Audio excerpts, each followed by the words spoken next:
What's the word? I know I'm scheduled for 9 p.m., but that's, my own mental health issues kicking in. So I apologize for any errors and mistakes about the times that I put on. It is super early and I stayed up mad late last night editing this new interview. So I apologize if I'm super sleepy, but you know what, bro? I figured I'd get on here and kick it with you another Matty in the Mawnin show because it's Saturday morning and it's fucking quiet in the house for the first time ever.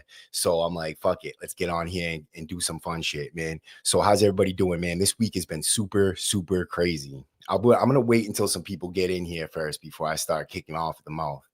Because actually, there might even be people in here because I think these members only lives, they don't tell me if people are actually in here on my thing. So I don't even know if you're here. If you're here, let me know, please, in the chat.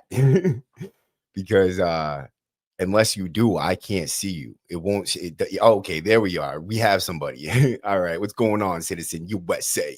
How you doing? I'm hoping that a few more people show up and hit this chat up so I can, at least know you're here. But in the meantime, we're gonna have some Keefy coffee. You know what I mean? Some instant coffee and talk about some shit that happened to me throughout this week. Because let me tell you something about what happened to me this week. This week has been super interesting, right? Not for nothing, but the whole week it's just been amazing. So the first thing is just going to Fall River and getting on the boat and traveling around. That was just a cool experience making that video.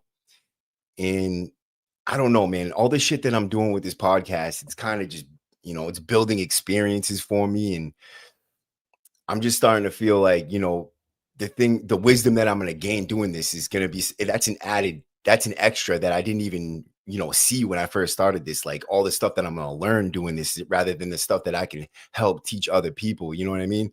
And that's great for me. Like that's awesome. It's one of the coolest experiences. I'm just gonna say that, just talking to the people that I talk to, hearing the stories that I hear from them, people that I never thought I would meet, you know what I mean, places that I really didn't plan on going. But I have a little prayer for you guys. I haven't done this in a long time, so I figured I'll say a little prayer with you guys. And it's Saturday morning, we're gonna take it super easy, just have a cup of coffee and chat. Hopefully people will show up in this chat and we can have a good conversation or do whatever, man. There's no special curriculum, man. This is Matty in the morning. I woke up, jumped right on here, dude. I just want to fucking have a good time and talk to my subscribers, the people that really support this channel. And I appreciate every single one of you guys, for real. So that is the only reason why I'm on here. I want to talk to you guys and share my morning with you and say a little prayer with you. So I'm going to say a little prayer real quick, right? Heavenly Father, we come before you with gratitude for the platform you bless me with. Lord, I ask you to guide my voice and my vision. Let the words I speak bring light into dark places, truth into confusion, and hope in the hearts that are hurting. Give me strength when the work feels heavy, courage when the topics get real and raw, and wisdom to always move with integrity and love. May this channel not just entertain, but inspire, uplift, and lead people closer to the life you've called them to live. Bless every viewer, supporter, and guest who comes across this content. Cover them with protection, peace, and breakthrough in their lives. And remind me daily that this is bigger than me. It's about the lives touched and the change sparked. Amen. So hopefully that prayer brings a little bit of peace for your day. But yeah, man. So let me get into some shit that happened to me this week, right? So I go to Dunkin' Donuts, and this is one of the things that keeps people out of prison. Like this really could have ended bad for me. So I go to Dunkin' Donuts, right? I hadn't been there all day. This is the first time I get to Dunkin' Donuts, and like, I promise you, right? And I know you're gonna look at me and think, oh, well, he's just a convict. He's got tattoos. He's lying, right? I'm the guy that's lying, because it's always got to be the convict or the person that has a record that's lying, right? Good morning. What's going on, Stephen Duarte? You have a blessed day too, man. Tell more people to come show up to these members only lives, man. We're gonna have, just the easy going morning, talk about some crazy experiences. I want to hear what you guys have gone through this week in the chat too. If you would like to share your experiences with us, I would really appreciate it. But I'm going to tell you a little experience that I had that could have ended up with me really being in prison. It really could have. And you know what's crazy is that I was worried even after when nothing happened because it's like, oh man, I'm going down for something, right? Something's gonna happen. It's that's the mindset, right? And then you get the fuck it's and you're like, fuck it, I might as well just do something because you already think something's gonna happen. So check it out, right? Um, I go into Dunkin' Donuts, and right when I get up to the register, I hear somebody behind me like, it was him. You know what I mean? And so I turn around and it's like you hear it was him, and it's like, okay, I gotta look now. I gotta find out what the fuck's going on. So I turn around and there's some like it's a white lady and some like Dominican dude that works at Dunkin' Donuts. The Dominican guy works at Dunkin' Donuts, and the white lady's just standing there. She's a customer, and she's got a cup, right? Like in it on the table, she's got like a cup with some flavored looking juice in it. Probably a refresher or something like that, right? I order cold brews, large cold brews, and as you can see, I like coffee. Even I like hot coffee. Matter of fact, and this is instant coffee just for the Keefy Coffee fucking morning show that we got going on here, right? I just didn't have a stinger, so I didn't, I couldn't heat it up right here in the cell for you. So, anyways, right? I turn around. I said, excuse me, did you say something about me?" And he's like, "Why did you do that? Why did you take that drink?" I said, "Take what? Excuse me?" He's like, "What are you doing?" He's like, "Why would you do that? Why would you do that? You're a thief. You're a thief." And he starts calling me a fucking thief, bro. And I said, I said, "Give me a second." I said, "Hold on." I said, "When did this drink get stolen?" And they start looking at she's looking at her phone for probably when she paid for it, right? And she goes, "Oh, 3:43 or whatever, right?" It's like 20 minutes before this. I said, "Oh yeah, I'm gonna steal your drink. Go out. What did I do? Slurp it down and come back for another one, dude? Like, bro, I first of all, I fucking I had to pump my brakes real quick, but I lost my temper. I called them some names. I didn't call them anything like bad, like racial slurs or nothing like that. But I called them the R word, which is like retard. You know what I mean? I felt bad about it because like, what if there was people in there that had, slow kids or something like that? But it was just a figure of speech. But I'm like, you're fucking retarded. You're fucking retarded. I didn't steal a fucking thing in my entire life. I'd never stole a drink that I did not pay for. I was like, and then I said the scenario, like, what did I just drink your drink and come back for another one? Like, what the fuck you like? But I lost my cool, dude, and I was like yelling in front of a whole store, like, you're fucking retarded. Fuck your store. Fuck this place. I'll never come back here again. Like, you should know before you start accusing your customers of being a thief. If they're actually a thief, you know what I mean? But I left. I didn't do anything. You know what I mean? I didn't lose it to the point where I actually did something, but I did, I was with the hand gestures and I was, I get aggressive, but I knew in my head that I would not hurt somebody, I would not touch somebody, and I wouldn't say anything super offensive.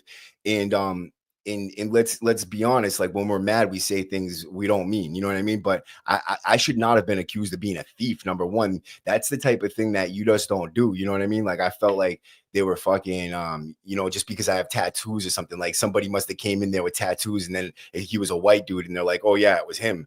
And it just made me feel like I was being targeted. You know what I mean? I'm a white guy with tattoos. You know what I mean? I don't know. It was just like it, but regardless of why it happened, what happened after and what happened during is important. I didn't do anything that could have set me back, right? I didn't do anything. I didn't say anything purposely. I didn't, make any actions like smacking shit off the desk or breaking the Dunkin' Donuts up or punching the dude in the face and knocking him out. I didn't do any of that. You know what I mean? That's stuff that I could have did, and it's something that if this happened 5 years ago, I definitely would have did that. But anyways, I go back to the studio, and like that happened right before that live with that dude, and I was in a great mood. I was ready to crush that live, and then as soon as I get there, I'm so mad. I think that dude probably felt it, you know what I mean? And he was like nervous when he was talking. I felt so bad. I'm gonna have to reach out to him today and tell him and apologize for that because I was so pissed off when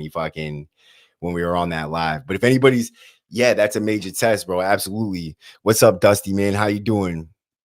Anybody else who's here, man, hit this chat up and hit the like button. I can't see you, so I don't know if you're here. There's no numbers on here. There's no nothing. I don't know if anybody's even here right now. So hit the chat up, please. And if not, then I appreciate everybody for showing up, and anybody who watches the rerun, definitely leave something in the chat, leave something in the comments. Let me know what you would have did in that situation. And we could go over some cool stuff even while I don't know if anybody's here. I got some news stuff, and this will give me a perfect time to go over it because no, I don't know who the fuck is here. Like I said.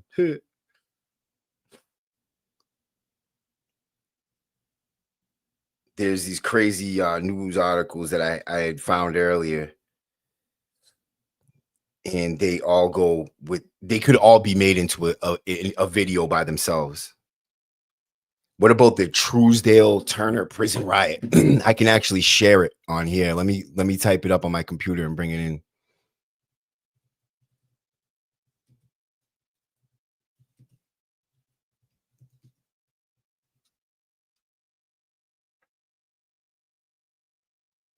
Boom. All right,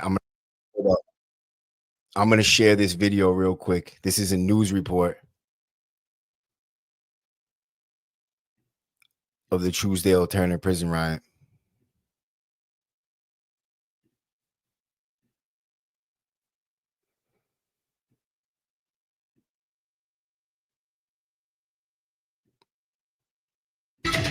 Good morning. Net breaking news at the Trousdale Turner Correctional Facility in Hartsville, where law enforcement responded to a riot at the prison.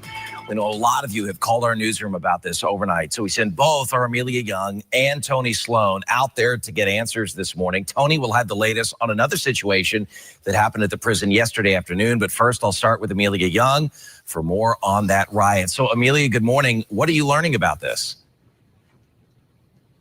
Hey, good morning, Benny. Well, we're learning. We just spoke to the Trousdale County Sheriff Ray Russell, who first off told us that no prisoners escaped.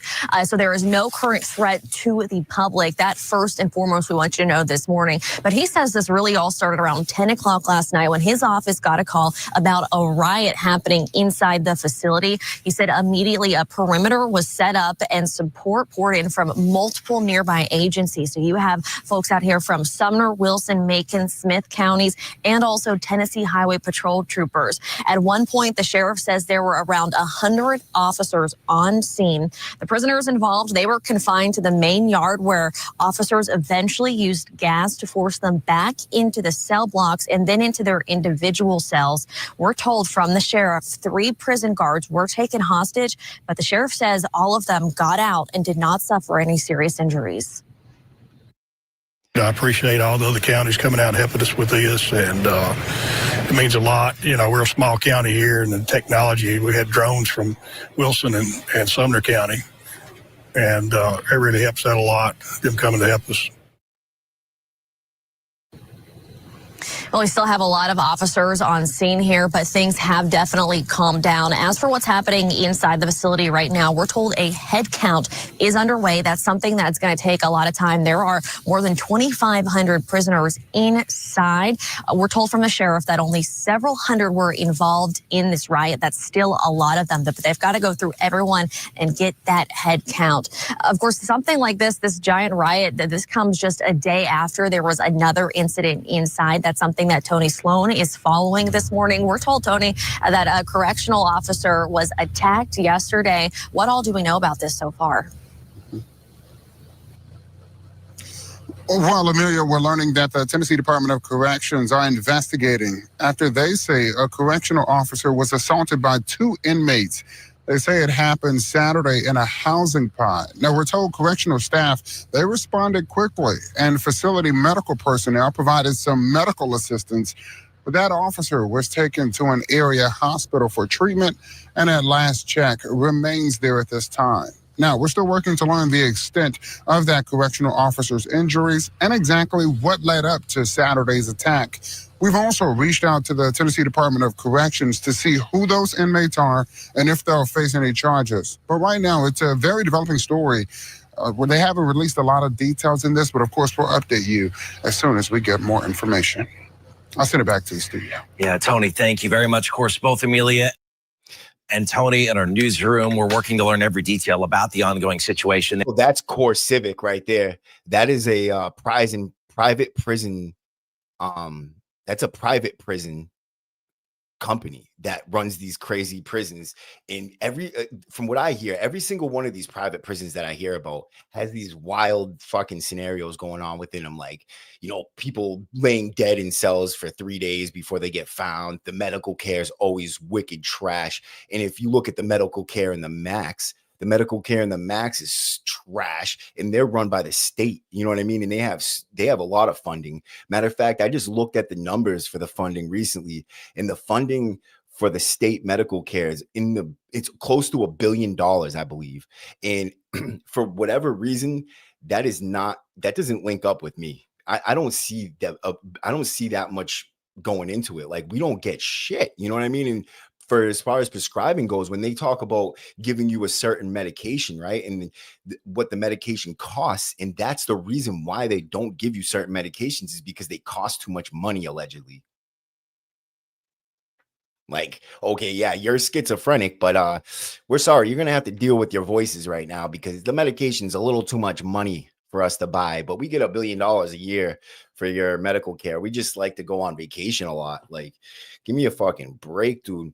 But hey, Addicted to Shoes, True Crime, and the Truth, I'm glad you made it. Like, it's so good to see you guys here on the members only lives, because I don't do these often, and I would like to do them more, but I would like them to get some traction first so that I can know that I'm not on here just talking to myself, because I kind of feel like a weirdo when I do that.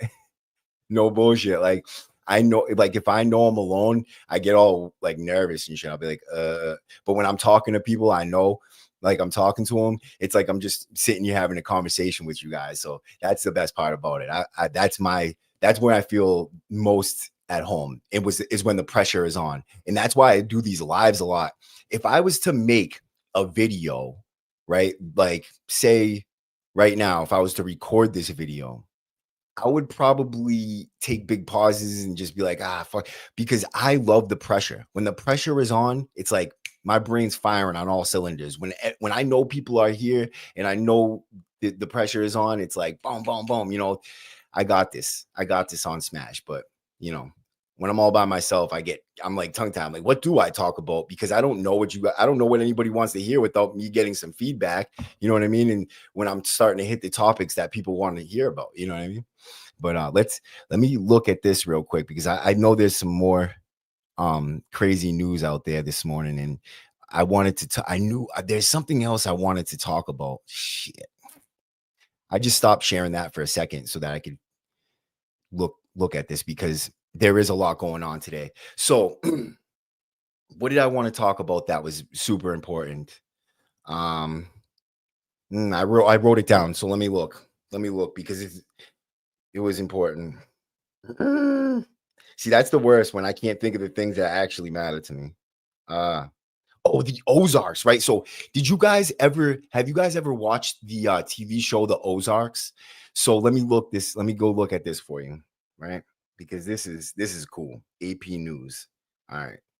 Arkansas's Little Rock. Arkansas's prison employees fired after devil in the Ozarks. All right, let's do this. Arkansas's prison employees fired after devil in the Ozarks. All right, let's get this. All right, this is what it is right here. Boom. So I'm going to share this real quick with you.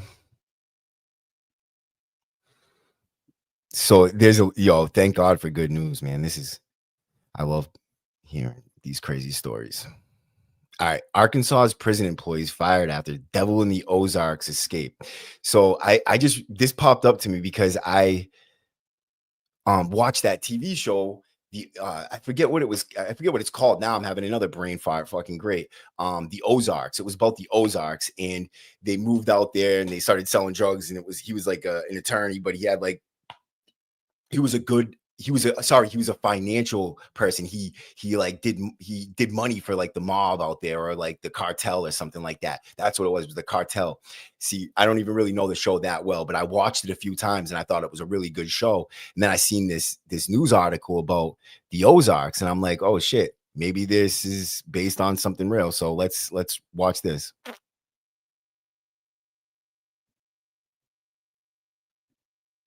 There's no sound. Getting Let the me run it material back. together, starting to. This is a short little thing, so. Tonight, new details emerging on how a former police chief turned convicted murderer managed to escape an Arkansas prison. According to officials, Grant Hardin, seen here escaping an Arkansas prison back in May, wearing a makeshift law enforcement uniform, pieced together from old prison-issued clothing that the 56-year-old colored with a Sharpie. He designed a homemade badge from a can lid, a button, and a Bible cover. Do we have any indication as to how long he had been preparing for this escape? Not a specific. It had probably been, the ballpark of 6 to 8 months as to when he was probably actively getting the material together, starting to manufacture the uniform. Authorities add that Hardin had with him a pair of wooden pallets fashioned together to make a ladder and later set up a base camp near the prison. Yo, this dude had free reign, huh? He was carrying around big fucking pieces of wood to build a ladder and set up a fucking base camp. Like, yo, what the hell were the COs doing? 2 Arkansas prison employees have been fired. One for allowing Hardin to go outside the kitchen area where he worked unsupervised, and the other for opening the gate from a watchtower and letting him walk off prison grounds without verifying his identity. You don't open that gate for anybody or anything when there's not a ground person there to verify who it is. Hardin, the subject of several true crime. I mean, no disrespect, but they sound like straight hillbillies, bro. Like, how dumb can you be? They're like, oh, he just wants to go outside and just, air his lungs. It's like, nah, he's building a ladder to escape. Dude, he set up a base camp in your backyard.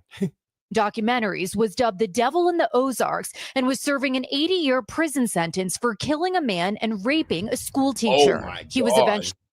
Whoa, dude. Someone catch this motherfucker. Kill this motherfucker. Look at this creepy ass dude. Wow. Found a mile and a half away from the prison. Good, not for nothing, but I'm glad they caught that one, dude. Fuck. He has now been moved to a Supermax facility and faces new escape charges for which he's pleaded not guilty. Priya Sridhar, NBC News. Damn, it's a highway. He really is the devil in the Ozarks, man. What a crazy story that turned out to be. I didn't even realize it was going to be like that, but that's pretty crazy, man.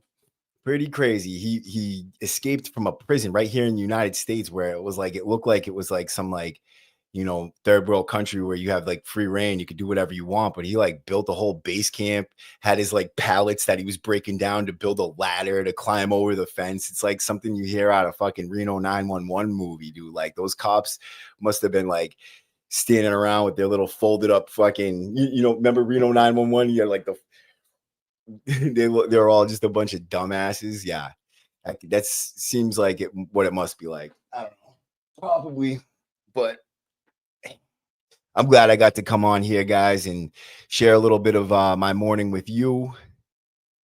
If you guys are still here and want to hang out, definitely let me know in the chat. But if not, I'm gonna have to throw my shades on and wear my sunglasses in the daytime. Not at night. I don't know. That was fucking stupid. Yeah. So what's up, guys? Yeah, he made his own city. He made his own freaking little base camp right out in the backyard, dude. Like, it's shocking to me that they didn't see that. Like, they must have known. They must have known. How the hell did they not know? What is he doing with the pallets? You know what I mean? They have camera footage of him. They must have seen him doing something at some point. Like, you know what I mean? He built a whole little camp. I wish I could see the camp. I wonder what the camp looked like. I didn't catch if they played it or not, but yeah. I think there was one time. Oh, you want me to tell you about the time I escaped? Yo, that's a good story for this, man. So when I was in DYS, I got sent for my first program. I got sent to Project Leap. And in Project Leap was a long-term program. And it's almost, it's kind of funny. Like when I hear these other people's stories and how similar it kind of sounds, like I feel like they almost try to take the kids that they think have some type of potential or are from good areas and like hit them with the worst time, like hit them with the most time to see if they could scare them straight before anything. But it's just the opposite ends up happening, right? So Thank you, Addicted to True Crime and Shoes. I'm doing this. You got to change your name to something I could just say. You know what I mean? You got to tell me your name or just something I could, I'm going to start calling you Astcrat. No, I can't do that because I was just thinking of the acronym for your name, but you Astcrack, not that. Yeah, we got to figure something out because I want to be able to just say this, blah, blah, blah. But yeah, anyway, so I'm in the freaking program, right? It's called Project Leap. Call me addicted. Okay, I can do that. You can call me addicted too. I'm addicted to pretty much any kind of drug I put on my body from the first time I put it in. No, I'm just playing with you, but it's true. But so I'm at this program. They sent me to this place called Project Leap. It was 8 to 12 month programs, but they send a lot of these like kids from metro area, Springfield, all over the state. Kids go there because, that's like a long-term program. And that's basically where they send, that's like the only real long-term program like this in the whole state for kids like us. And you get a lot of kids that come from Plymouth, which is like C3, which is like, gang leaders and kids that have shootings and, or attempted murders and things like that. If they had a murder or something, they probably stay in Plymouth and then end up going to adult after they wrap up out of there. But for other kids that with just a little less could go to Project Leap instead, and they would end up they could spend up to 18 months there. And what made this place different was it was a youthful offender program. So you could have kids that were 21 years old there.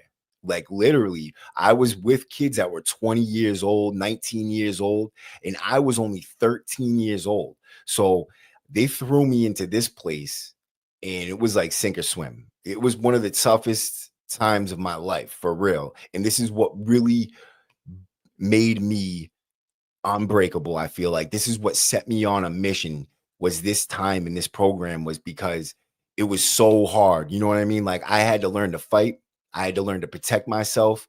I had to learn to shut my emotions off and not care about the punishment, not care about the consequences, and just completely give myself over to a life of being a gangster in order to protect myself from being, victimized or hurt or, whatever I like, that's the feelings that you have when you're a little kid and you're in these environments. You really, whether people want to admit it or not, we're all human and we have these feelings. And I had these feelings. I was scared. One night they blanket parted me. So they held my blankets down on all sides and hit me with soaps and socks. And this was simply because I was 13 years old. I was the smallest kid in the cabin and they could do it. And that's just how kids were. It wasn't for any specific reason. It was just, let's have fun tonight and laugh and beat Matty with a soap and a sock. You know what I mean? And that was what they did. And I just remember going to my neighbor.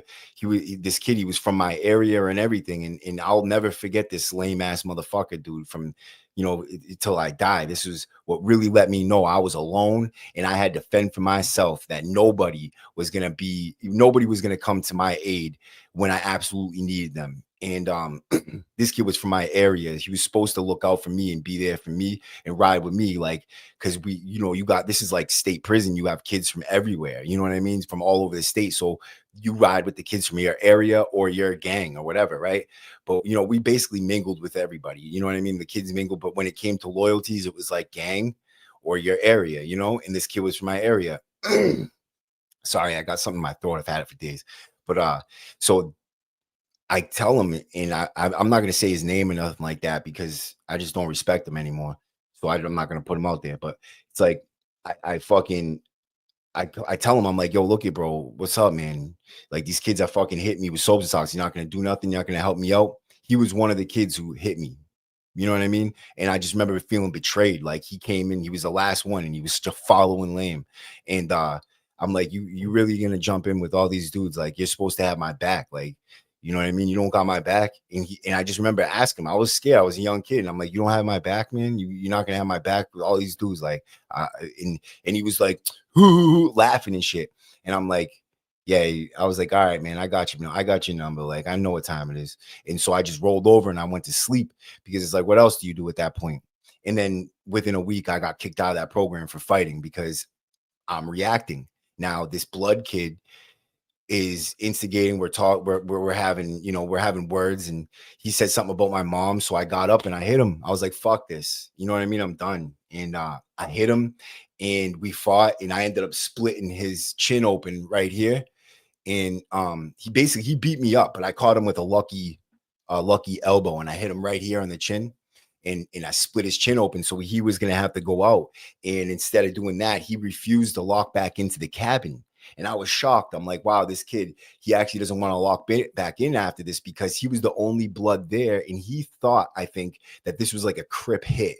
Like the Crips put a hit out on him, or the GDs and the Crips came together and were like, we don't want him here anymore. And they crashed me out on him instead. But that's really not what happened. I was just sick of the bullshit. I was sick of being bullied. I was sick of people talking shit. And so I just said, fuck it. And this is the time to go. And from that point forward, it's never been, I've never taken a short. Like it's just been cut and dry. It's like, you disrespect me and I go, you do this, I do that. You know what I mean?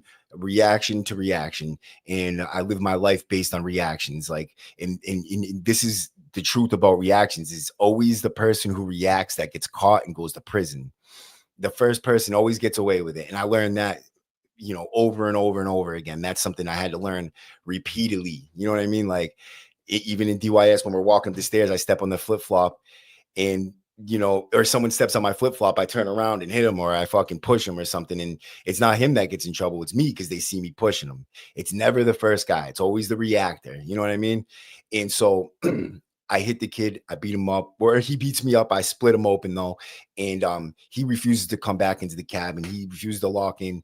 And they told me before that though, that if I had gotten any more trouble, that they were going to kick me out. And so that was a Friday. And so, or that was Thursday, actually. It might've been a Thursday, but I can't remember it happened the same day I ran or not. No, it wasn't. That was Thursday night. So Friday comes around, right?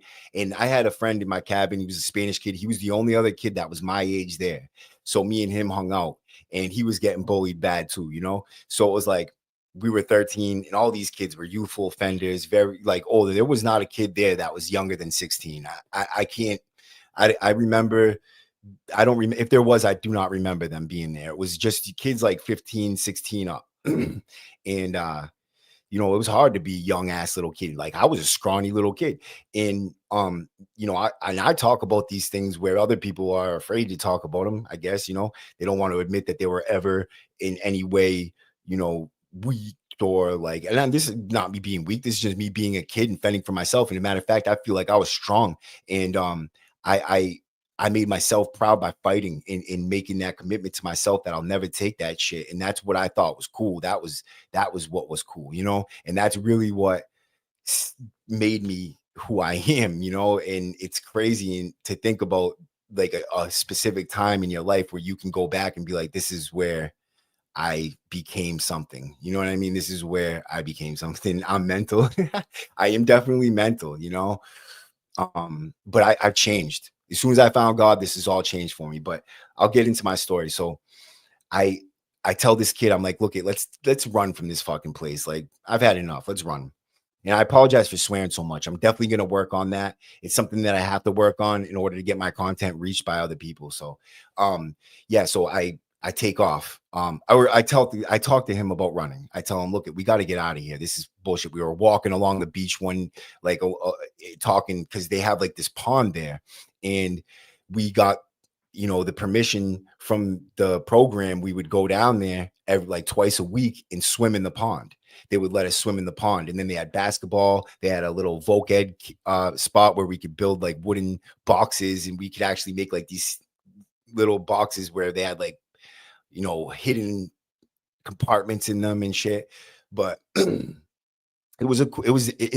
all aside, it would have been a great program for a kid if they actually made sure the kids weren't living like Lord of the Flies, because it really was like the Lord of the Flies in this place. This was one of the toughest camps I've been in, even as an adult. This was like fend for yourself. One of the staff members was bringing us heroin, and I actually did time with him in adult prison. When I got up there, he was there doing time for bringing us heroin in that place. He got arrested for bringing it to us.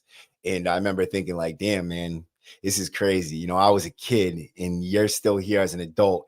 And the time didn't really register with me at the time, because as a kid, you get months and, time doesn't elapse like that. But as an adult, those years go, you could get a long time for something. You know what I mean? Those years add up. And yeah, so we make a plan. We're like, we're going to take off. We're going to run after the movie tonight.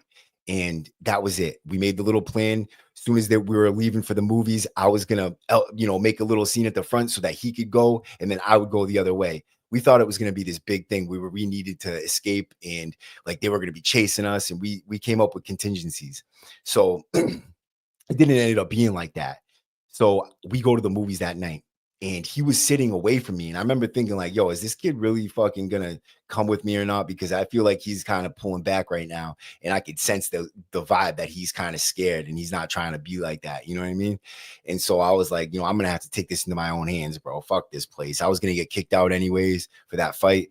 And this kid put a wrench in my pocket, bro. He put a wrench in my pocket on the way back from Volked, and then told me right before we got wanded coming into the cabin, and I ended up getting caught with this stupid fucking wrench. It's like a straight rat move, bro. But that kid ended up passing away. He was a little slow, I think. But so yeah.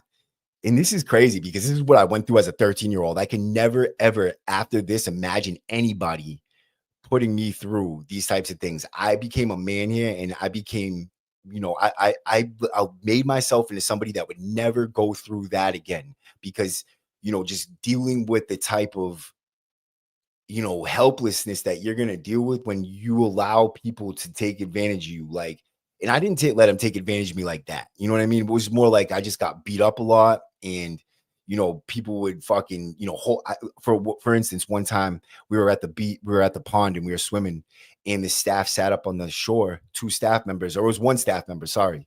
It might've been 2, I forget, but there was 1 staff member that I remember, and his name was Lopes, and I'll never forget this day, bro. Right. Because my brother drowned in the Housatonic River. And so, I don't take water lightly, I don't take drowning lightly. And so, but they held me underwater. It was like 8 kids were holding me underwater until I breathed water in, and I like coughed it up on the shore. Like, they could have killed me, and I was scared they were gonna kill me, and the staff didn't do anything. And matter of fact, Lopes was laughing. He was like, oh shit, that was close. Oh, it's like, wow, dude. I didn't go in the water after that, tell you that. And I just like thinking like, this is like fight or flight. Like, this is like not just fight or flight. This is this is like kill or be killed almost at this point. Like I'm like fucking fighting for my life with these kids. Like, and we have no mercy as children. And that's what I learned, is that you can't have mercy. You know what I mean? In this world, like, you can't have mercy for the next man. You have to be totally ruthless. And that's what that instilled in me. It was like, I have to be ruthless. Like, these kids could kill me, and I couldn't have did anything about it. But you know what? I'm never going to let myself be in that situation again. I will take somebody's life if I have to. But luckily, I never ended up having to do that, because I've always been really good with my hands and just defending myself. And, I was an offensive person after this. I became an offensive person where if I felt anything, I'm going first. You know what I mean? I always move first. And I've been like that since. And it's because of these traumas. It's because of these things I went through that shaped me. You know what I mean? And I wouldn't change it, because it made me the man I am. And I never did anything unforgivable, so, which is good. And I thank God that I never ended up taking someone's life or having that type of situation happen with me, because there's plenty of people that ended up doing that been through less than me. You know what I mean? And use these scenarios as an excuse of why they did it, which I wouldn't blame them. They could use it as an excuse, and it would be totally legit to me. You know what I mean? And the state doesn't take that into consideration when they're sentencing you, is what they did to you in order for you to be able to commit these crimes that they're saying. Like, when I did my home invasion, for instance, the level of violence I used within that house, I feel like I wouldn't have been that violent if I didn't do a state bid and seen all the violence that I seen, and realize like that I don't have a threshold anymore. You know what I mean? Like, that there is no like, oh, this is bad, I gotta stop. It's like, yeah, this is bad, yeah, let's go. And it was like, it was just nuts. And I'm so glad that I was able to turn it around. I'm so glad that God peeled away those layers of my heart and pulled the scales off my eyes, because that's a scary way to live. is never knowing that you're going to be able to die free in your own bed. You know what I mean? Like dying in prison in the Shattuck or something's got to be the worst nightmare of anybody. You know what I mean? I couldn't imagine. But so, anyways, I take off that night. I run as soon as the end of the movie comes. There was a whole line of kids. We all packed up in that hallway, and I was at the very front, and I kept on like maneuvering, getting to the front, and people were respecting me more at this point because I did start fighting. Like I did fight the whole time. Like I kind of fought back, but not in the way I needed to. You know what I mean? In order for them to stop. And the way I needed to was to be super aggressive and be an offensive person. Like if I'm always reacting defense, people do things just for reactions. But when you start doing things, they leave you alone because they don't know what they first of all, they'll know exactly what they're going to expect is me to light off on them. And they don't want anything with you if you're being offensive, if you're coming after them. Like people, it's just weird. It's like something human nature. It's the way people are, I guess. I don't know. But I just learned that that's how it is. You know what I mean? You're an offensive person, motherfuckers fall back, bro. And and that's not always, because you got people, you're always going to have people that are tougher than you. I'm not the toughest person, and I've lost fights. You know what I mean? And I'm not always going to win. You know, there's always somebody bigger than you, tougher than you, that can outthink you, outsmart you. But it's not about that. It's about exactly unpredictable scares people. And I became very good at being super unpredictable, but in a predictable fashion, almost, if that makes any sense. I was predictably unpredictable, and it did scare people, it put them off, and they didn't know what to expect. So they would always be, real cautious and do right. You know what I mean? Because they, at any moment I could just explode and lose my shit. You know what I mean? And it wasn't like an act. I wasn't even acting. I wasn't like putting on a show to do this. Like this was just how I became. I was so impulsive and so, aggressive that like, it was like I was angry and I was bitter. I was mad that I got my life taken away from me. I was playing a victim in my mind. Like the state made me a victim kind of. And I just don't want that mentality ever again. I'm not a victim. I made my choices. I committed my crime, but I did my time, and I should be able to get over that. I should be able to look past that. I should never have to worry about doing a double sentence, which is what they got me doing now. And if I get a violation or something, I go back and I'm looking, I got the same case. I have no new case, but they can give me a life sentence again for the same case I just did for 12 years for.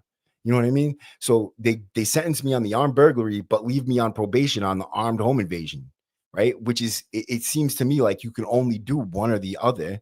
They got it's like duplicative charges, and they're getting away with these things all the time. And then they got me on open probation for 5 years with that hanging over my head.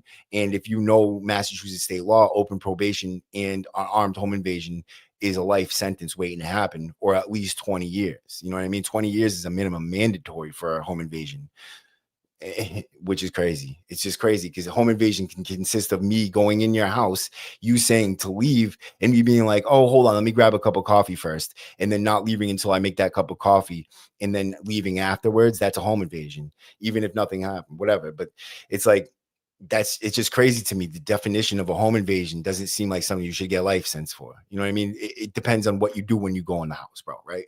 But so anyways, I'm at this program, and I run that night, dude. I take off. When I first start running, like I elbowed the kid behind me just to, so he went like that, and they look at him, and then I ran down the hill. I was running so fast. When I look back, I ran straight into a tree. I hit that tree with gusto too, bro. I hit that tree up, boom, took the wind out of me. I got up, but I kept on running. I got to this place. It was a pond. I got to the pond, and I start slushing through the pond. And when I get to it, I hear people across the pond, because, noise travels across the pond, and you could see lights, and I could hear people in the water and shit. And I'm like, oh, okay, they must be having a party, because this is Nickerson State Park. And this is a place where I used to go to party all the time. And, I'm thinking, damn, I'm going to go find a party and get in that. So I wade across the pond, and plus I was trying to get away from, I didn't even know actually at the time. I'm giving myself more credit than I deserve. I went into the water. I took my shoes off, and I rolled the pants I had on up, and I waded through the outskirts of the water because the branches came over the water so far that I had to go into the water. But by doing that, I guess I threw the dogs way off the track because the dogs came looking for me and couldn't find me. You know what I mean? They knew that I went to that pond area because it must have went right to the water and then disappeared. So they were going all around that pond looking for me. But the people that I met when I got to the other side, they were 3 girls and they were skinny dipping. And when I got over there, they asked me to do all that with them. And so I was like, yo, I wanted to, but I didn't get totally naked. I just took off some shorts, but I'm sitting in there and I'm talking to them. And I told them like, yo, look it, I just ran from DYS, and they were all just laughing. They didn't even know if I was telling the truth or not. Like they thought I was lying or something. Like, and I'm like, no, I'm serious, man. Like I'm an escaped juvenile like inmate. Like I'm supposed to be locked up right now. And they were like, oh, they thought I was the cutest thing ever, right? And they were from Plymouth, and I remember because I seen them at the Kingston Mall like years later and shit, dude. And they remembered me and everything, bro. It was crazy, right? So I'm like,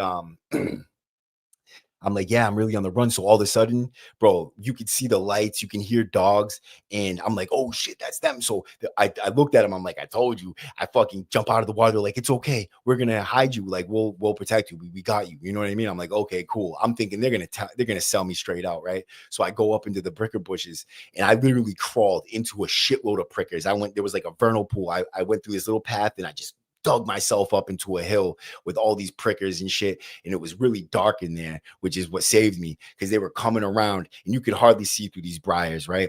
And I was all scratched up and shit. But I was, when you have your adrenaline pumping and you're trying to get away from the cops, you're going through those prickers, dude, right? And like I dived into them motherfuckers, not even caring. And so they have the dogs coming all around. They don't smell me and they don't find me.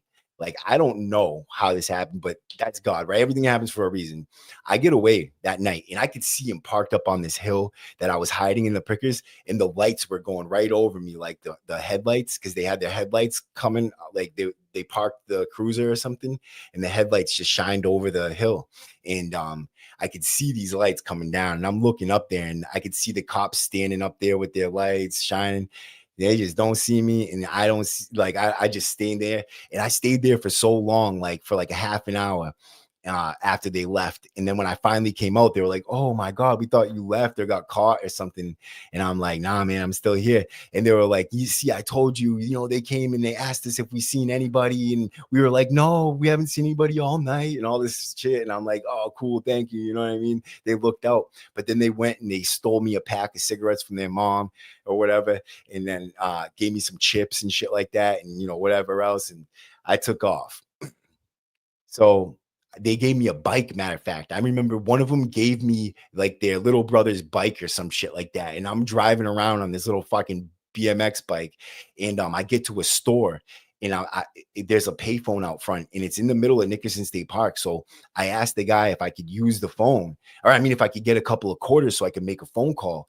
And it was in the middle of the night, mind you, right? Like getting late. And it was Friday night. So, the whole park's got people in it. It's the summertime, and there's probably parties and all that. So I'm thinking there's enough people here. They're not just gonna be looking for one kid or whatever, or think they know who one kid is. But sure enough, man, when I asked that guy for the quarters, he said, you should get out of here because the cops are looking everywhere for you.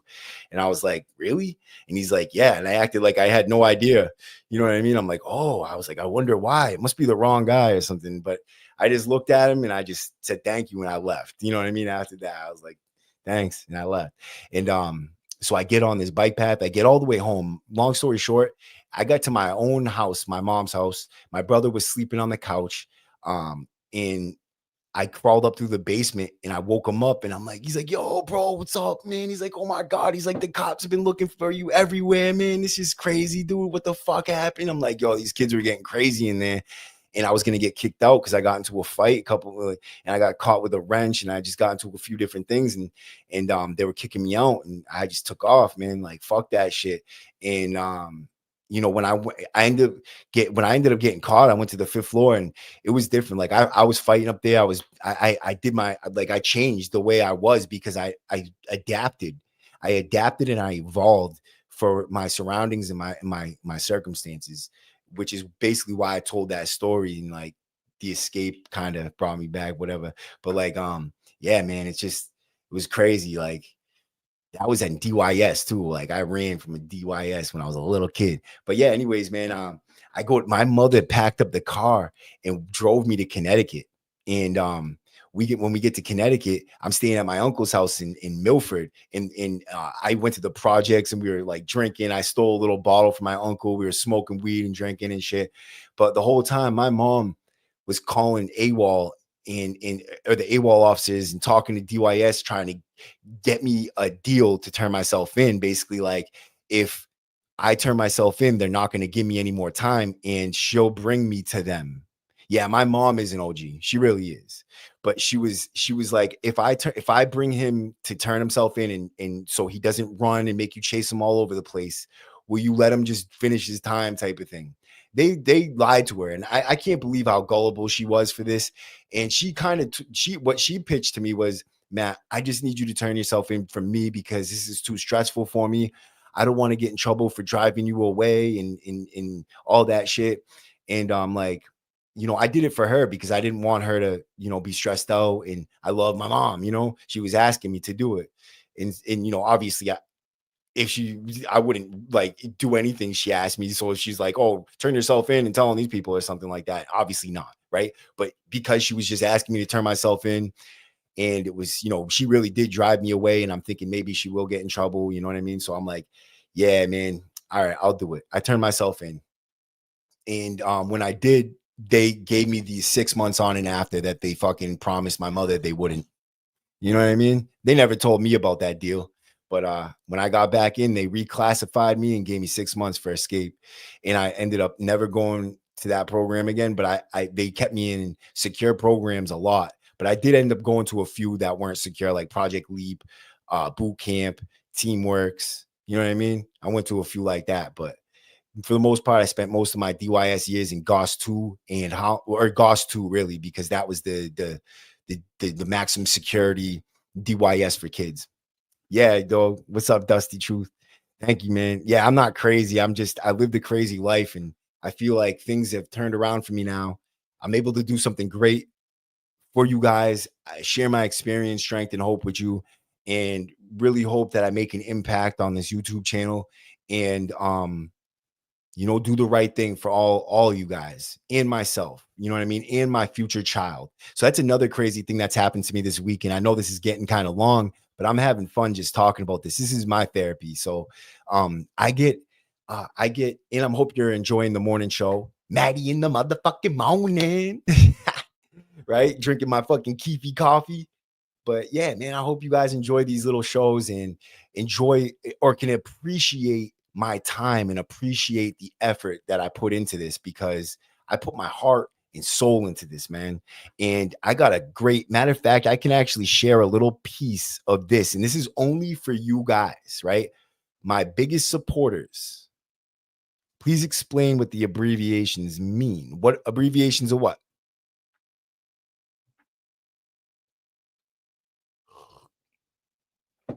Abbreviations of what? You shouldn't have ever had to go through any of this. You had to figure out on your own the guidance you should have gotten from real role models, but the state always has dummies who don't get it. Oh, you're damn right about that, bro. DYS. Oh, Department of Youth Services.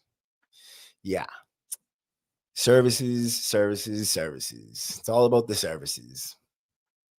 I can joke, you know what I mean? Even the programs they give you, I can joke. Everything's a joke, It's even a joke to us. It's like a game.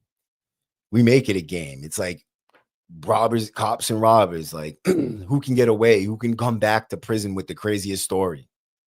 That's the only reason why I lived a crazy life, basically. Like, not the only reason. I'm forcing it, but one of the things I looked forward to whenever I was doing something good when I got out the first time, or when I was in DYS, when every time I got out, I would go on the run and I would do all this shit so that when I go back, I can have a good story.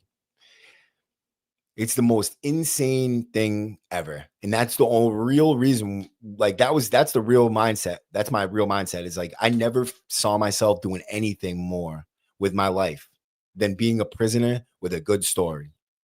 And that's fucking sad. And now I've turned it all around right in front of you guys. Like, you guys are joining me on a journey that I could have never predicted for myself. Never. When I tell you that I really am somebody who's spent tons of time in the cell, I really am someone who's kept it solid and never told. I never ratted, bro, my whole life. I've always tried to do the right thing for my people, bro. You know what I mean? I've kept it loyal and solid the whole time I've done my bids. You know what I mean? And when I was a kid, though, and I was juvenile, like, that's what built the foundation for the character I have. And so I wouldn't change it. You know, I wouldn't change the things I went through. And, you know, that goes every little thing, man. Because, you know, you learn from everything and God has plans. Like, who am I to say that I know better? You know what I mean? So he knew what he was doing every time something happened, man. And I don't know what the reasons are. I don't. Because some of these things I cannot make sense of. But, and they bother me. But I, you know, there has to be a reason for all of it, you know. But I'm living a different life now. And I'm hoping that I can inspire others to do the same. I appreciate everybody for showing up again, man. I'm going to head off and finish editing this video. Oh, let me do this. Let me show you a little bit of this video, because you guys do pay for the access. And so I'm going to provide it. And this is going to be such a fire interview. Wow. I can't even, like, wait till you hear this man's story. Now, before I even play any of it, this is not going to be the interview. I'm just showing you who he is and letting you hear his voice. But this is not the audio I'm using either. This is the audio of this is the studio audio. My audio's clipped to a different camera, so I don't have that in my drive, so I can't share it because it's not online. But I'm editing it on Final Cut Pro right now, but I can't even show you that because it's not online. I can only share what the tabs of the screen on the internet. You know what I mean? So anything that's off of Chrome, I can't even share it to you. But let me play some of this for you and let you see what he sounds like, and maybe even you'll hear something cool.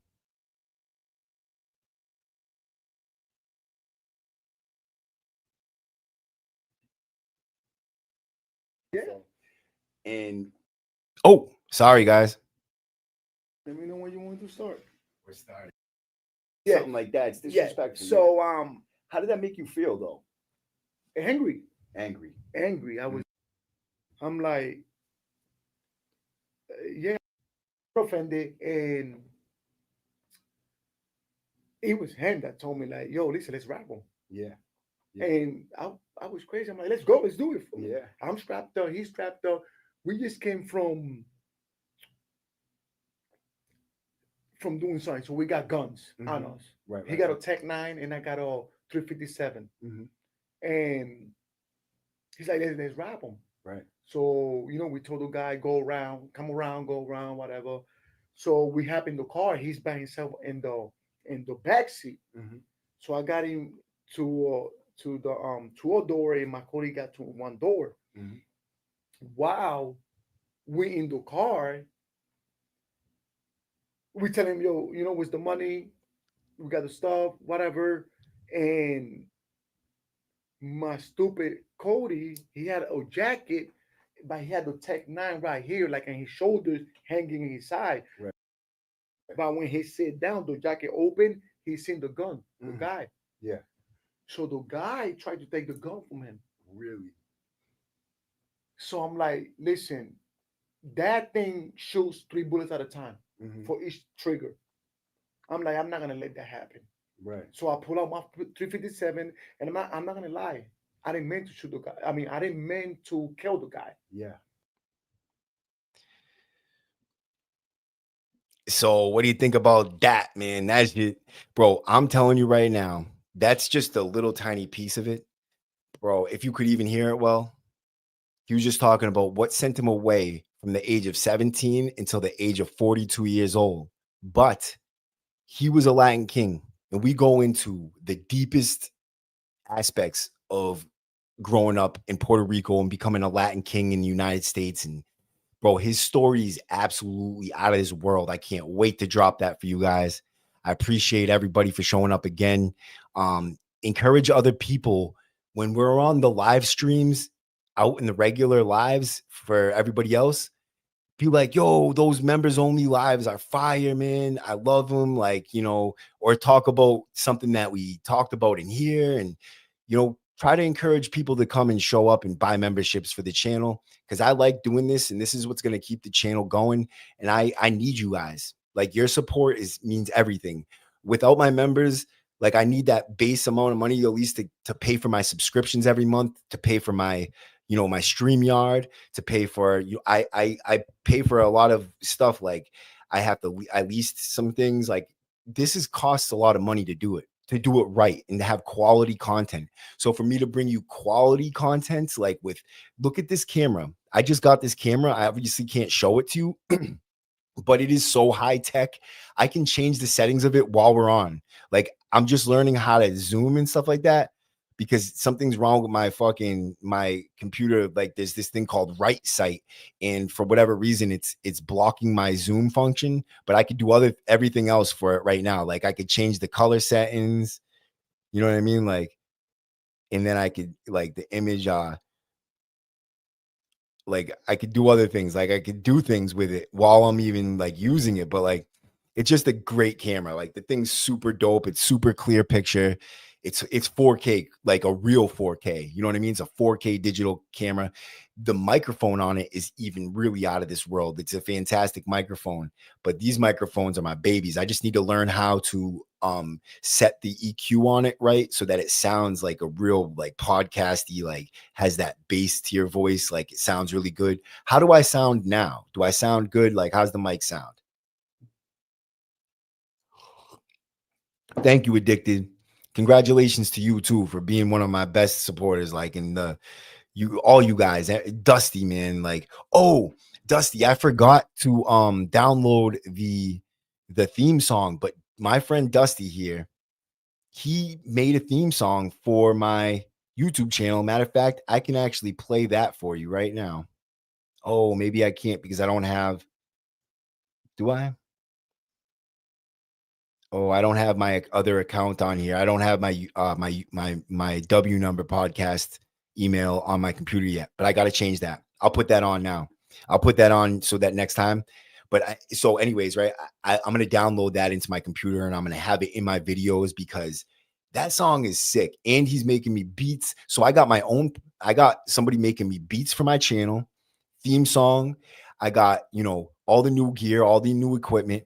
Plus, I have lined up, I have a bunch of badass interviews. In the next 2 weeks, I'm going to be dropping them. I have tons of them lined up. Everybody wants to be on the W Number podcast. We're trending, but help me trend. Help other people see what is good and what's going on, and just keep sharing, man. Keep sharing the videos. That's the biggest part. But yeah, I appreciate everybody, man. Addicted, you have a great day. Dusty, you have a great day. Anybody else who's here and I can't see, Citizen, Stephen Duarte, Dusty Truth, man, all you guys, man, stay blessed. And everybody else who watches this on the reruns, please, please, please know that I appreciate all your views. I appreciate your comments. I appreciate the like. I appreciate it all. Without you doing that, my channel would suck. You know what I mean? Other people need to see the support in order to feel that too, because we are herd animals. You know what I mean? Not all of us, right? Some of us are leaders. Like, I believe that the viewers of my channel are a lot like me. You know what I mean? They're solid. Like, we attract like-minded people. And so, you know, we're solid. We do the right thing. And we're all, like, in our hearts, we're all convicts of a type. You know what I mean? We all have the solidarity and the loyalty that is built into the convict code. Like, you know what I mean? But we have it out here in real life, where we've all lived through things that are super traumatic, or if we haven't, we're interested in helping those that have.